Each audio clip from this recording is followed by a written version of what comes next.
बोहिछि मो प्रेमर रक्त जे कि मते सदा करी मो पाखरु दूर ही जाइछि भागी देइछि मो आशार सौद केबे करे देइछि मो सुंदर भविष्य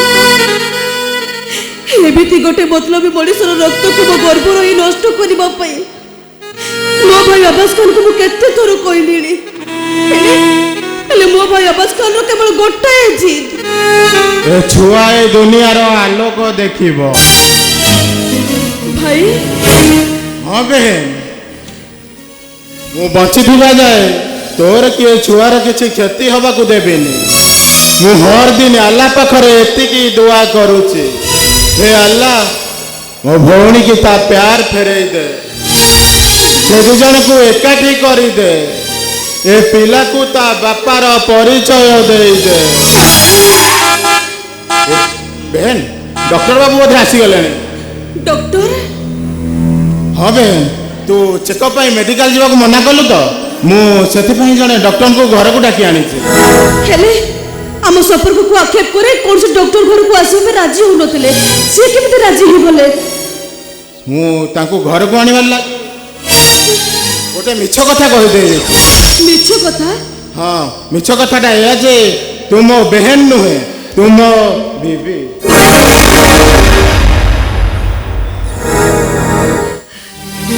भाई हाँ बहन ए पिला को बंचवा को हेले हमको एतिकी मिछ कथा कहबा को पड़ी कहीं जानू कि न जानू आमर अल्लाह जानिचे आउ तमर जगन्नाथ जानिचे आम दुही का संपर्क केते पवित्र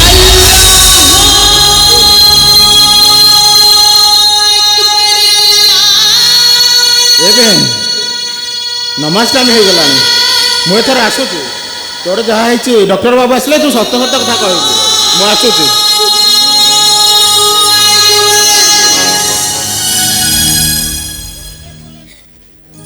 तमे सिना अल्लाह को पाखरे नमाज पढ़ी मो पाई गुहारी मो मंगल बना सुच हेले मो पूरा नीति संज सकाले कालिया को ठाकुर गुहारी करूची हे कालिया ठाकुर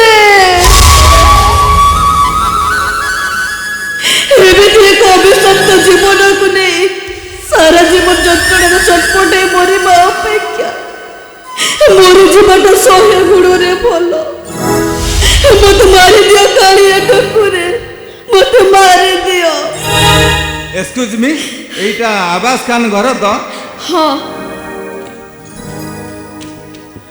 तमे ताहले आबास खान ना बीबी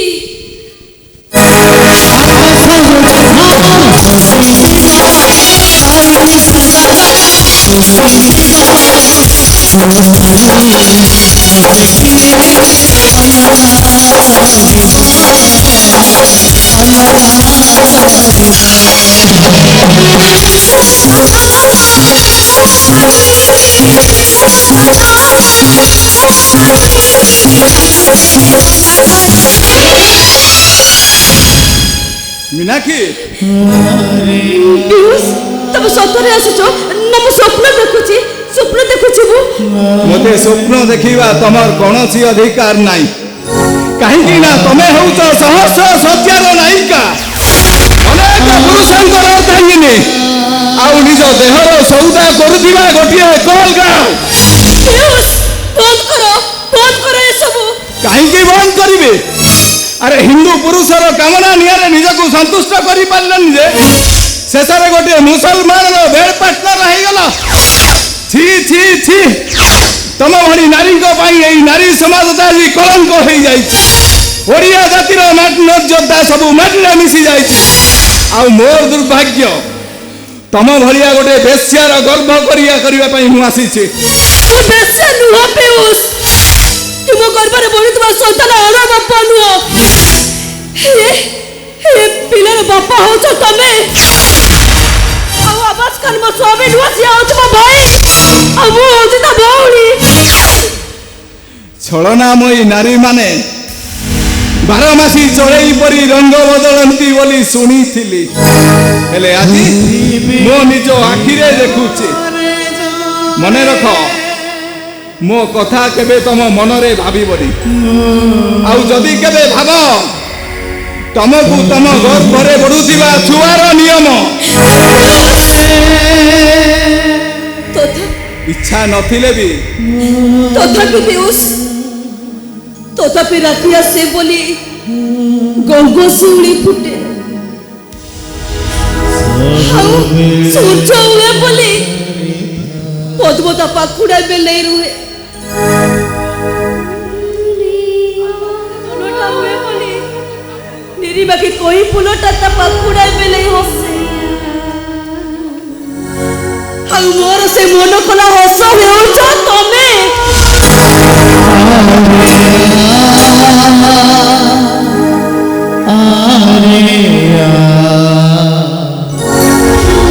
ହେଲେ ତମ ପାଇଁ ମୋ ମନରେ ଖାଲି ହଳାହଳ ବିଶ୍ଵ। ସେଇ ଭଲ ପାଇବାର ଅନ୍ୟ ନାମ ହଉଛି ବିଶ୍ୱାସ। ତମେ ଆଉ ମୋ ବିଶ୍ୱାସ ହେଇନା କାହିଁକି ନା ତମକୁ ମୁଁ କେବେଠୁ ଭୁଲି ସାରିଛି। ମୋର ଇଚ୍ଛା ନଥିଲେ ବି ଆଜି ତମକୁ ଛୁଇଁବାକୁ ବାଧ୍ୟ ହଉଛି। ପିୟୁଷ କାହିଁକି ପିୟୁଷ ନା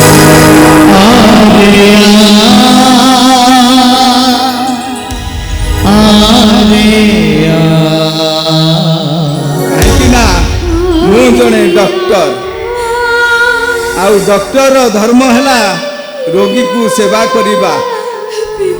ଆସ ଆରେ ଆସ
ए बहन तू एठी एमती बसिଛୁ डॉक्टर बाबू कौन चली गले? हाँ এইটা চালি গলে আউ আউ এই প্রেসক্রিপশন দিয়ে দেইছন।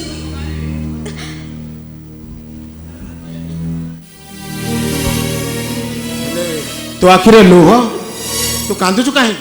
हेलो डॉक्टर बाबू कौन कहले? हेलो तू कहूनु न कहले मु जानिबी केमिति? তবে জানিବାକୁ চাହୁଛ না তাহলে শুনো তবে जो डॉक्टर को साथीरे नहीं आसीथिल से आउ केही नुह से होचे मो प्रेमिक पियूष ଆଉ ମୋ ଗର୍ଭରେ ବଢୁଥିବା ସନ୍ତାନର ବାପା। तू तू तो सत कहूଛୁ बहन? हाँ भाई ମୁଁ ସତ କହୁଛି। हे भाला मु कौन कली जहाको डॉक्टर भाभी मिछ कथाटा कहि देथिली सेटा हेले मो बहन रो। हाँ भाई सी मोर अति निजर हेले भी मु ताको आखिरे पलटि जाइछे गोटे चरित्रहीना। तू चरित्रहीना नुहे मु जाई तांको बुझाई आसीबी तू गंगा परी पवित्र तुलसी परी सती तू व्यस्त हेनी बहन मु जाई तो प्रेमिक को बुझाई आई तो पाखक निश्चित फेरे आनिबी तो शहर को तो पाखक को जरूर फेरे आनिबी आसु भाई तबे सिना ताको फेरे आनिबा पई चली गलो हेले से फेरिले तो ताको मोडरे पूरा मो पई विश्वर मजी बुड़ा हे जाइछे। आ एबेती दी चोकी रास्ता रे ठिया हे मु भाबुची मु एबे कोन करबी कोन जेबी मु मरिबा को जेबो। किए तमे दर्शन परिवार से राति हेले जानवर साजी আতঙ্ক খেলায়, দিନରେ ডাকে শম্ভ। ତମେ ମୋ କାହିଁକି ଆସିଛ? আসুচি তোতে দেখিবা পাই। ମାନେ তো পাখরে এমতি কি জাদু ଅଛି কিলো? କଣ କହିବାକୁ ଚାହୁଁଛ? জঙ্গলি জানুয়ারটাকে তু পোষা বনে ଦେଇଛୁ। କାହା କଥା କହୁଛ? ମଣିଷ ରକ୍ତରେ ହୋଲି ଖେଳିଥିବା ଲୋକଟାକୁ ତୁ ତ ମାୟା ବନ୍ଧନରେ ବାନ୍ଧି ଦେଇଛୁ। ତମେ କାହା କଥା କହୁଛ? ତୋ ଘଇତା କଥା କହୁଛି। କେତେ ଥର କାହା କଥା କାହା କଥା କାହା କଥା? ତୋ ଘଇତା ଆବାଜ ଖାନ୍ ସେ ଯୋଉ ଦିନଠୁ ତୋରି ପ୍ରେମରେ ପଡି ଯାଇଛି ମୋ ବେପାରଟାକୁ ମାନ୍ଦା କରିଦେଇଛି। ଝିଅ ବୋହୂମାନଙ୍କୁ ଉଠେ ନେଇ ବେଶ୍ୟା କୋଠିରେ ବେପାର କରିବାଟା ବନ୍ଦ କରିଦେଇଛି। ମଣିଷ ହାଣିବା ବନ୍ଦ କରିଦେଇଛି। ସେଇଥିପାଇଁ ଆସିଛି ତୋତେ ତା କୈଫତ୍ୟ ମାଗିବା ପାଇଁ। କି କୈଫତ ନେବୁ ତୁ? ଆବାଜ ଖାନକୁ ମୋ ପାଖକୁ ଫେରେଇ ନେବାକୁ ହେଲେ ତୋତେ ଆଉ ତୋ ଗର୍ଭରେ ପଡୁଥିବା ଛୁଆଟାକୁ ମାରିବାକୁ ହବ।